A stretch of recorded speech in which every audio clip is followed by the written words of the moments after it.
Hey, what's up? In this video, I'm going to be breaking down how expensive things are in Pakistan as a traveler based on my 1 month trip around the country. I visited Islamabad, Peshawar, Lahore and Karachi, mainly just the big cities. I didn't have time to visit the northern areas and some of the other sites as it was a bit of a rush trip. I'm a slow traveler, and also in the north it was too cold at the time in late February, early March for me to even go up there. I was hearing stories of it being around -8 during the day in Gilgit and Hunza. So I'm leaving it for another trip in the future to Pakistan, and I really want to do that area justice. So let's jump into it. How expensive is Pakistan traveling around the country minus the northern areas and some of the other natural areas? Well, to get to Pakistan in the first place, I had to get a visa, and at the time there wasn't a visa on arrival. There wasn't any policy that was being created. The only way to visit Pakistan when I was applying back in December 2018 was through the visa centre in London, Jerry's Visa Centre, and I had to go there in person along with evidence of my booking with a tour company, photocopies of their registration, their IDs, my itinerary, my dates, everything. It needed a lot of paperwork, and that visa cost was £134, which is quite extortionate.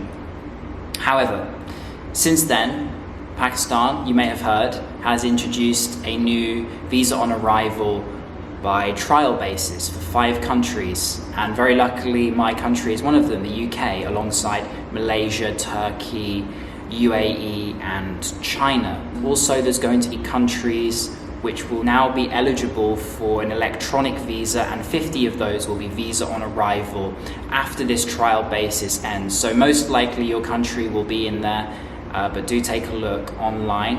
The e-visa portal is visa.nadra.gov.pk. I'll leave the link in the description so you can find it and find out what the situation is for your country.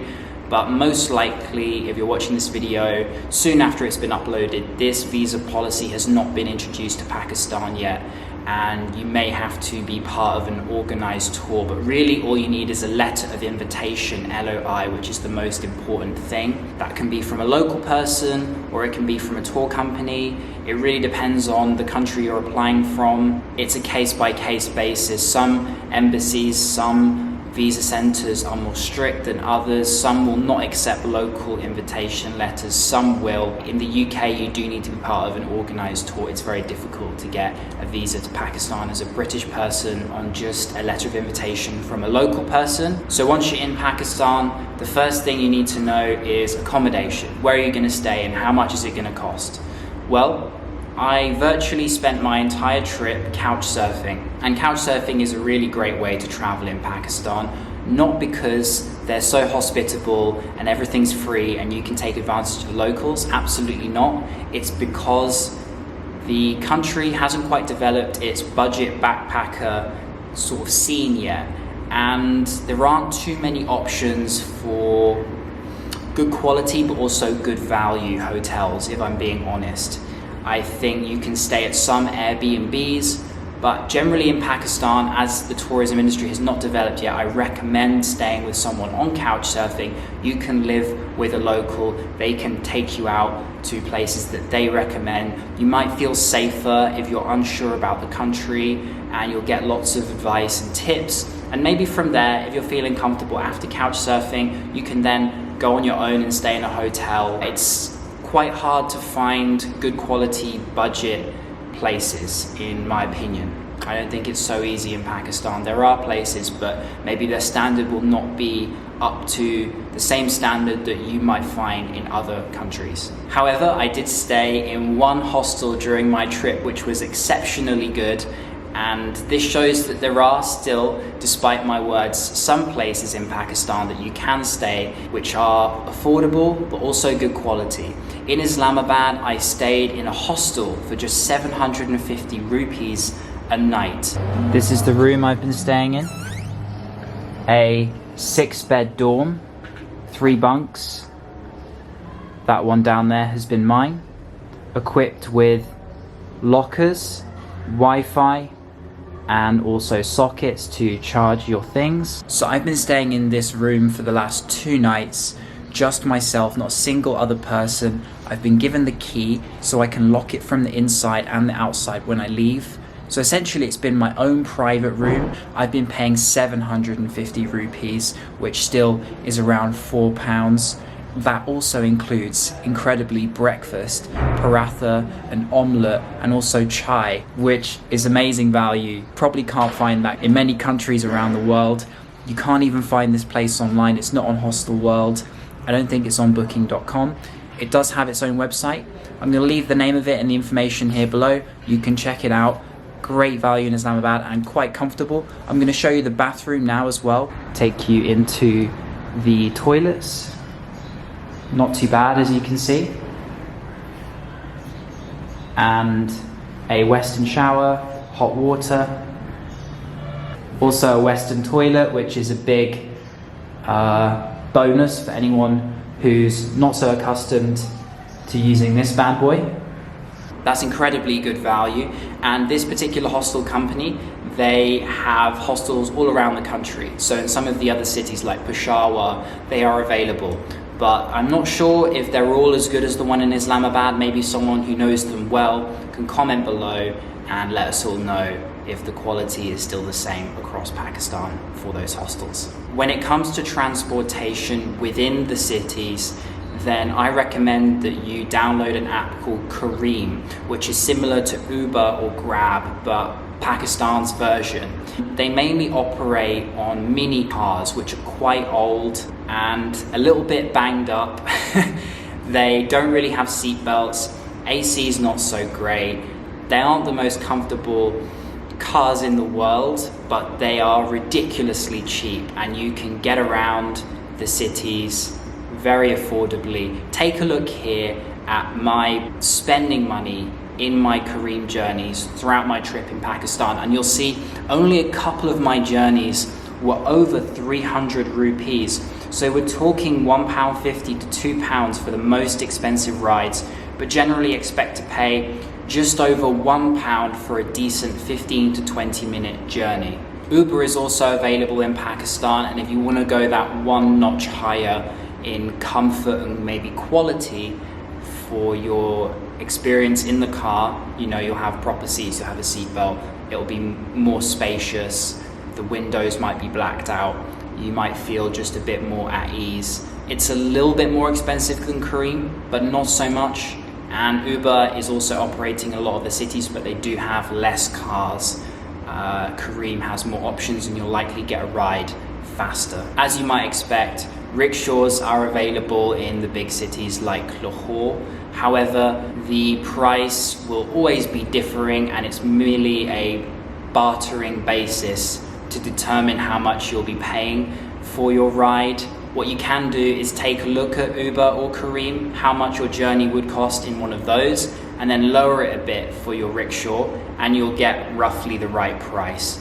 Even if they charge you a bit more, if you're a traveler in Pakistan, at the end of the day, you're only going to be paying around £1, €1, a couple US dollars for a journey in a rickshaw that's lasting, 10 minutes, 15 minutes. And they're best for the short distances. If you don't want to book a Careem or Uber just to go a couple kilometers down the road, then hailing a rickshaw is always a good option and it's going to be cheaper. How about transportation between the cities? So let's begin with bus journeys. As you may have seen, my video from Islamabad, Rawalpindi to Lahore, I took a Faisal Movers bus. That cost 1,100 rupees for that journey, which is around £6. And it came with comfy seats, snacks, AC, water, TV with documentaries and films, pleasant service breaks. It felt a bit like a long haul flight, to tell you the truth.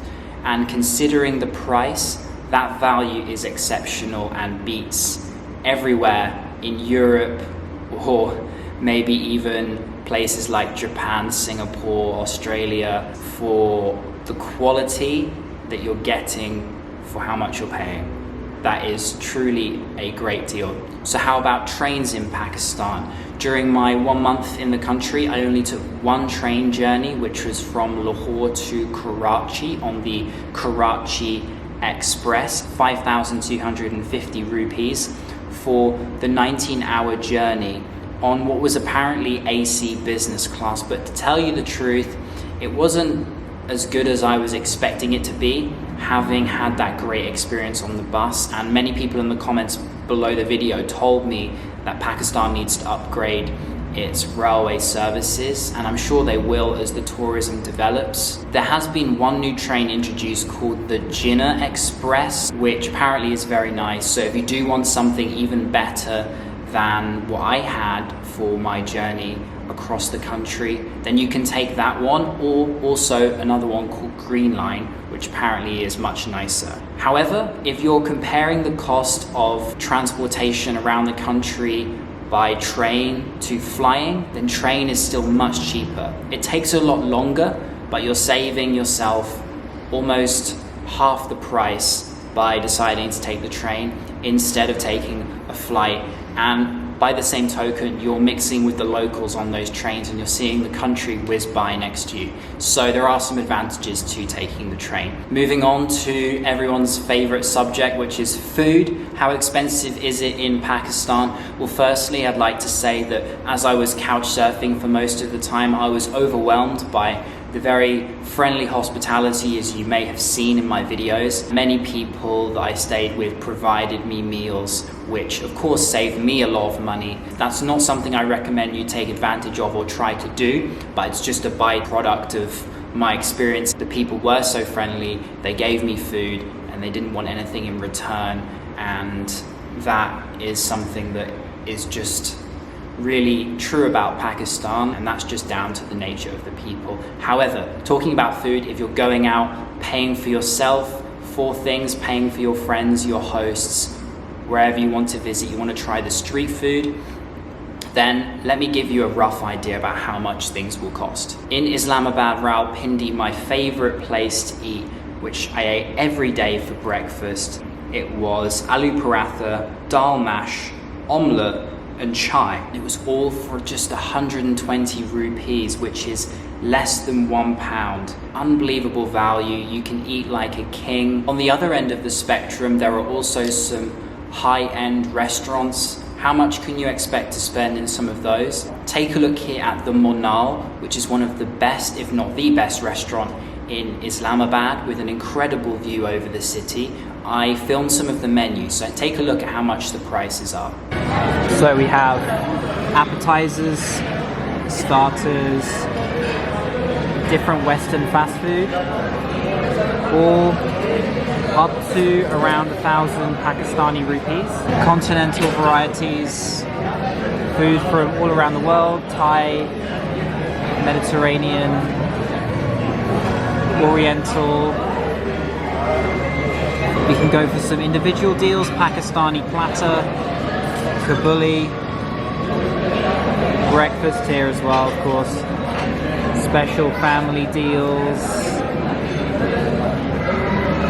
the Golden Grill, between 1,000 and just under 2,000 rupees. By the same token, I also ate at one of the finest restaurants in Karachi, Lal Kila. It's a fresh buffet being cooked right in front of your eyes, and for all you can eat, it's just 1,590 rupees, under £9. So if you think of the ultimate food, quality and quantity for beneath £10, really you are getting a proper good deal there, and much better than some of the best restaurants in many other countries around the world for value. For street food, I think it goes without saying, very affordable. Check out my Lahore street food rampage video. I include the prices of every single one of the 11 items that I ate during that day. You'll see that most of them are below £1, and if anything, we're talking 20-30p for a lot of the food that I ate. Moving on to attractions, how much is it to sightsee in Pakistan? There are spectacular mosques in nearly every city. If you think about Islamabad, you have Faisal Mosque, Lahore, Badshahi and Wazir Khan. In Karachi, the new Memon Mosque.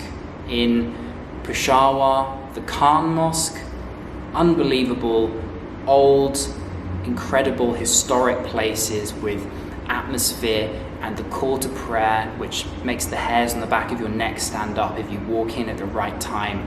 And they're all completely free to enter. You'll feel very comfortable going in those places. You'll be welcomed and people will be really enthusiastic to talk to you about Pakistan. For actual marketed attractions, let me give you a few prices.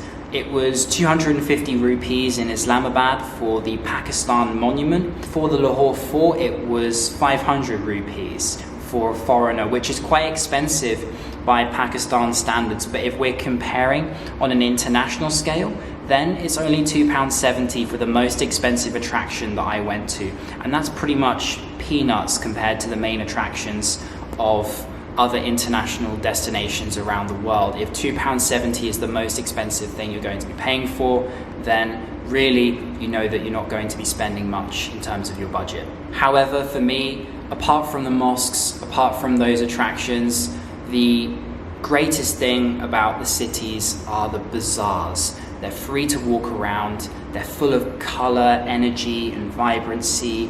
Rawalpindi, Peshawar, in Karachi, going around the markets and talking to the people.